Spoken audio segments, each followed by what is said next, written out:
It's been over a week since the last time I shared my investigation with you all, and a lot has gone on in that short time.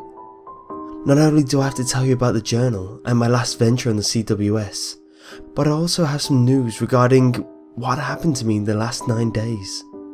None of what I'm going to tell you is good news, and it's going to be the last chapter in this ongoing nightmare of mine. But, so you all know right now, there is no happy ending. As I sat in the corner of the room soaked in moonlight, I began to read through the old journal that had been handed by EB. Flicking through the first 20 pages or so, I could tell that the captain had once been a completely different man than the psychopath I had been told about in countless stories. He seemed like a friendly man, easy to get along with. I could tell that he was excited about his new job on the ship. He said he loved the feeling of being in charge and looking after his crew, and I could tell he meant it. He'd spent page after page describing the feeling that he gets waking up in the morning and breathing in the ocean air, knowing that the rest of his life would be spent at sea. It wasn't until about halfway through the journal that I noticed something that jogged my memory.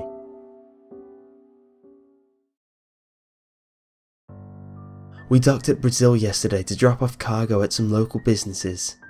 I noticed a bar not too far from the ship as we were loading it into the pier. We all knew we'd end up there for a few beers, so me and the boys decided to go on down as soon as we were done with the offloading.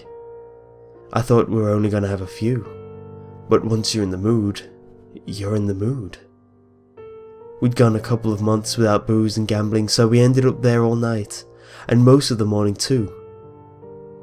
It was about 2 AM and I was playing poker with the bartender's son and a couple of his fishing buddies. I just won with a full house when one of the guys said, "You think we should tell him about the tale?" They all looked at me, eyes wide open and smiling as one of them began the story. He said that there is a local myth, a fisherman's tale of a beast called the Casa Trap. It happened about 6 years ago and has been a sailor's worst nightmare ever since. A salmon hunter from the nearby village was out fishing one day, looking for his daily produce. He had been out there from the morning until late evening, and he'd felt that he'd finally found enough. It was pitch black, so he decided to make his way home, but in doing so he heard a loud scream from within the rocks up ahead. At first he assumed that he was hearing things, but then it happened again. From the screaming and grinding of the rocks, he felt sure that someone had gotten trapped in the rocks formation. As he neared the rocks, a huge creature stood up right in front of him and shrieked. He turned his boat around as fast as he could, but it was too late. The creature had already jumped on board. That's when he ended the story. I asked him, "What, is that it?" Apparently friends and family of the man noticed a huge change in him. He was quieter, no more wary of everything around him. He was on his boat a lot more too. Not long after though, the man killed himself. For it being the nightmare of every sailor, there wasn't much to the story, but I suppose it was a bit frightening. I thought maybe it was true, but of course it's just a fisherman's tale, so most likely it's bullcrap. Although, if I'm ever out at sea and I hear a scream like that, there's no way I'm going to check it out. After finding that entry in the journal, I was curious to find out more. It wasn't until the last 3 pages of the journal that I found something that made me shiver. It actually happened. I don't know why it happened to us, but it did. We got caught in a storm last night, so we all had to pitch in. All of us were working hard on the quarterdeck, when one of the crew said he heard something strange. We all laughed it off and joked about him for hearing things, but then it happened again. At first I thought it was the radio. The Beatles were playing, and we were all singing along, so every other sound was drowned out, but not this. We all heard it this time. It was an almost human shriek. I immediately thought of the story of the casa trap, but it couldn't have been. It was a myth. I looked over the right side of the ship and could just make out a shadow on some rocks. It looked up at me on all fours, screamed, then dived under the water. Again we heard the scream, but this time it was from the left side. We all made our way to the other side of the ship, and there it was. It stood up on its hind legs and followed us with its bright eyes. It jumped from the rocks right onto the ship. I don't know how, but it did. We looked it in the eyes as its mouth muttered words under its breath. I couldn't believe it actually spoke. It was some kind of language none of us could understand. It sounded like hundreds of voices merged together, some talking, some screaming. After that, I was stood there watching my entire crew being ripped apart. I just stood there. I couldn't move. It was so effortless.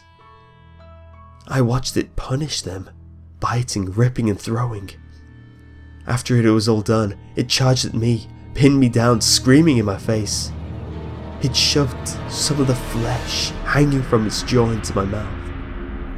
I vomited. I just couldn't take it. It looked me in the eyes and growled.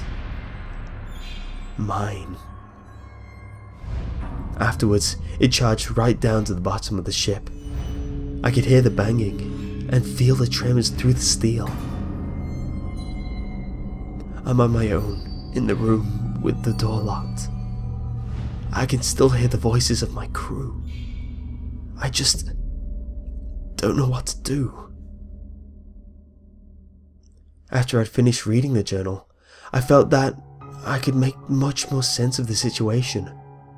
Not everything was documented, but we had more information and could assume the answers to some of our lingering questions. I thought to myself that the captain had become a part of the ship because the casa trap wouldn't allow him to leave. He was almost like a pet. He would lock his crew away every night so that he could save them from being killed. He wasn't a bad person at all. I thought to myself about the song I had heard on the ship. Was he still alive? Was he bound to the CWS and being kept there by the casa trap? This is the reason why I had to go back on the ship. I couldn't live with myself knowing that I'd let an innocent man suffer. The next morning I told my granddad that we should leave everything and go back home. He didn't seem to mind. He was old and tired. He'd gotten to go back to the CWS, and that was enough for him. I drove him back home and told him I'd see him tomorrow. Then, as soon as his door closed, I took the same long journey back to the ship. With sheer determination and no fear, I clambered up the stairs, bought my ticket and made my way into the deck. Once again, it was completely bare. There must have been 5 people on board at most. I set off down the stairs and into the maze of corridors that I navigated before, but a lot more quicker this time. As soon as I headed into the room and faced the door in the corner, that lack of fear I had 10 minutes ago had now been replaced with heavy breathing, trembling and a sickly feeling in my stomach.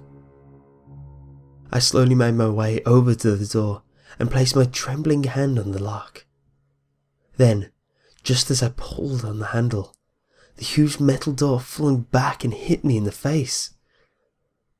I hit the door almost immediately and fell unconscious. Not before I felt a hand grab my leg and drag me down the stairs into the darkness. Afterwards, I awoke in a dirty room lying on an old bed. As soon as I opened my eyes, it was there, just staring at me from the other side of the room. It was on all fours and kept edging towards me, then taking a step back and screaming. I stared at it and felt as if I was staring death in the eye. I'd never been so scared in my life. Its jaw jutted outwards, and the same voice that sang the song I'd heard came out of its tattered mouth. The captain had not still been alive. It was the Casa trap all along. I questioned myself on what it would want from me, but the only thing I could think was that it wanted me dead. It slowly moved towards me, grabbed me by the head and showed me its sharp, yellow teeth. Then, in a voice too dark to be human, it whispered, "Mine." After that, it let me go. It just let me walk out of the room and back off the ship. I haven't been the same since, and it definitely wasn't worth it for the few answers that I've gotten. How much truth can you find out about a myth, a legend, folklore, whatever it is? I've been in my house for the past week, trying to get the courage to write it all down because I knew I'd have to go over it all again.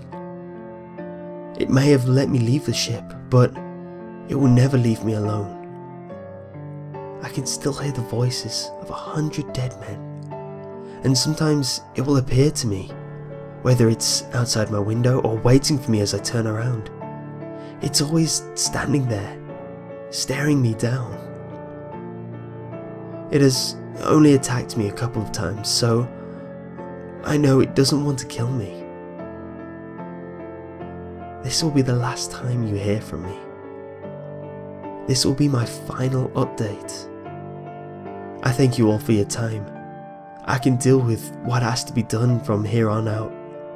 I finally know what to do. I forgot to mention, however, that I took another look at the captain's journal yesterday. I found a page that was stuck to the back of the book.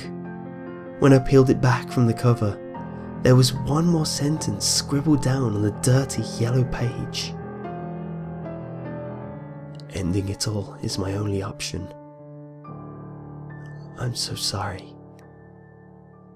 Please forgive me.